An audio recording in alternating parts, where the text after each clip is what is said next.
कृष्णा पूनिया हमारे साथ जुड़ी हुई हैं। कृष्णा, आपको लगता है कि राजनेता कसम उठाएंगे कि हम बेटियों को बचाएंगे, या अपनी राजनीतिक रोटियां ही सेकते रह जाएंगे? हाँ संदीप जी, ये मामला बहुत सेंसिटिव है।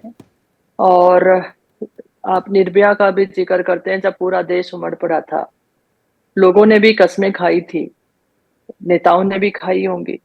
लेकिन बात यह है कि सिर्फ कस्में खाने से ये चीजें दूर नहीं होंगी, चाहे वो राजनेता हो, चाहे सामाजिक स्तर पर जो जुड़ा हुआ हमारा ताना बाना है।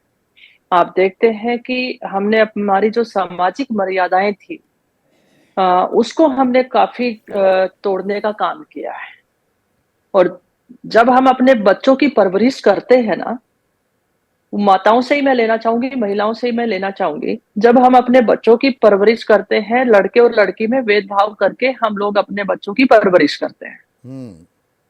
और यहां से जब तक भेदभाव हम अपने बच्चों में नहीं हटाएंगे, और अपने बच्चों को, खास करके लड़कों को, जब तक हम लड़कियों की रिस्पेक्ट करना नहीं सिखाएंगे, तब तक ये होता रहेगा। और दूसरी बात मैं ये कहना चाहूंगी, हमारे समाज में एक सबसे बड़ी बुराई और भी है।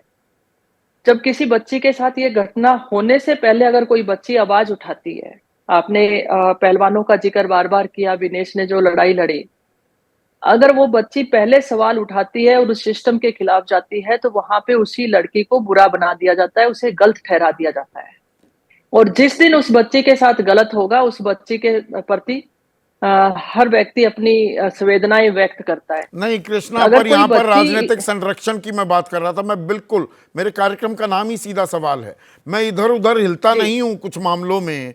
सीधा सवाल मेरा ये है, जी ये राजनीतिक संरक्षण खत्म हो जाएगा, आधे मामले तो वहीं खत्म हो जाएंगे। विनेश फोगाट की बात नहीं है, संदीप सिंह पूर्व ओलंपियन है, बेहतरीन नहीं, मैं हॉकी खिलाड़ी था, पर यौन शोषण के गंभीर आरोप लगाए हैं जी कोचेस ने। उनके ऊपर लगे थे। क्या हुआ? कोई इस्तीफा बिल्कुल लिया लगे। गया क्या? वही काम ममता बनर्जी कर रही हैं, अभयदान देती दिख रही हैं, जी पुलिस कमिश्नर को बचाती घूम रही हैं, प्रिंसिपल को बचाती घूम रही हैं, अपनी खाल बचा रही हैं। ये राजनीतिक संरक्षण जी कब बंद होगा? असल तो दिक्कत वहां है ना। जब जनता जागेगी।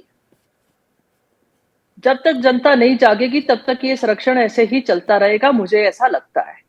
चाहे वो किसी भी पार्टी का हो, चाहे कोई भी व्यक्ति हो, चाहे से कोई भी इंस्टीट्यूट हो, वो तभी खत्म हो सकता है जब जनता उस चीज को नकारेगी, जब जनता उसको समाज में उसका विरोध करेगी, उस व्यक्ति का जीना हराम करेगी, उस इंस्टीट्यूट को रोकेगी, तब जाकर ये सारी नहीं, चीजें बंद जनता होंगी। जागती और है, ये योगिता सब यहां पर ये कह भी रही थी, जनता जागी है। हमने देखा दिल्ली में बिल्कुल जी। कैंडल मार्च हुए, कैंडल लाइट प्रोटेस्ट हुए। पर एक छोटा सा कॉमेंट नीरजा चौधरी, जब तक राजनीतिक जमात से क्लियर कट मैसेज नहीं जाएगा और कोई संरक्षण देने की ये जो भद्दी परंपरा है, बलात्कार के आरोपी, यौन शोषण के आरोपी राजनेता बने घूमते रहेंगे, तब तक तो ये मामला खत्म नहीं होगा। छोटा सा कमेंट प्लीज। देखिए, आपने पॉलिटिक्स की बात की कि पॉलिटिक्स नहीं घुसना चाहिए। एक लोकतंत्र में कम्पिटिटिव पॉलिटिक्स एक अच्छी चीज है। मान लीजिए आज ऑपोजिशन बंगाल में मजबूत नहीं होता, तो इस बुलंदी से आवाज नहीं उठाई जाती उस डॉक्टर के बिहाफ पे, क्योंकि ऑपोजिशन इसके पीछे है। तो ममता आज एक कटघरे में खड़ी है। और मैं तो खास ममता बनर्जी जानती है महिला की पीड़ा क्या है। ममता बनर्जी जानती है कितनी लड़ाई करके वो ऊपर आई हैं। उनका कोई पॉलिटिकल मेंटर नहीं था, उनका कोई पॉलिटिकल तो फैमिली यहाँ को नहीं पर बिलोंग तो करती पश्चिम थी। बंगाल तो में जो उनको सदर अगर हैं राज्य की, वो खुद ही महिला हैं, पर एक राजनीतिक कदमताल होगी क्या और संरक्षण खत्म होगा क्या? तो आज रक्षाबंधन के दिन हम बात कर रहे हैं, क्या हम अपनी बहनों की, अपनी बेटियों की दरअसल रक्षा कर पा रहे हैं, या रेप भी राजनीतिक औजार बन गया? उपेंद्र पांडे हैं, जयपुर वासी हैं। उनका कहना है कि रेप जैसी संवेदनशील घटना राजनीति की भेंट चढ़ गई है। ये देश का दुर्भाग्य है। भेंट ही नहीं चढ़ी है, राजनीति ही नहीं की जा रही है, राजनीतिक संरक्षण भी दिया जा रहा है और एक तरह का नैरेटिव गढ़ा जाता है, तेरा रेप मेरा रेप। इसे जब तक बंद नहीं करेंगे, तब तक हमारी बहन बेटियां महफूज नहीं हो पाएंगी। जैसे ही घड़ी का काटा दोपहर 2:30 पे आए, बबीता जी का दिल सास बहू साजिश के लिए मचल जाए। और ये है इनकी बहू, पूरे दिन ऑफिस की टेंशन हो जाए गॉन जब ये करें अपना फेवरेट शो फ्री टाइम पे ऑन।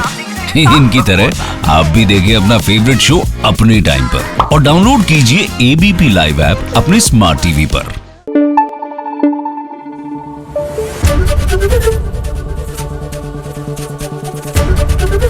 एबीपी न्यूज आपको रखे आगे।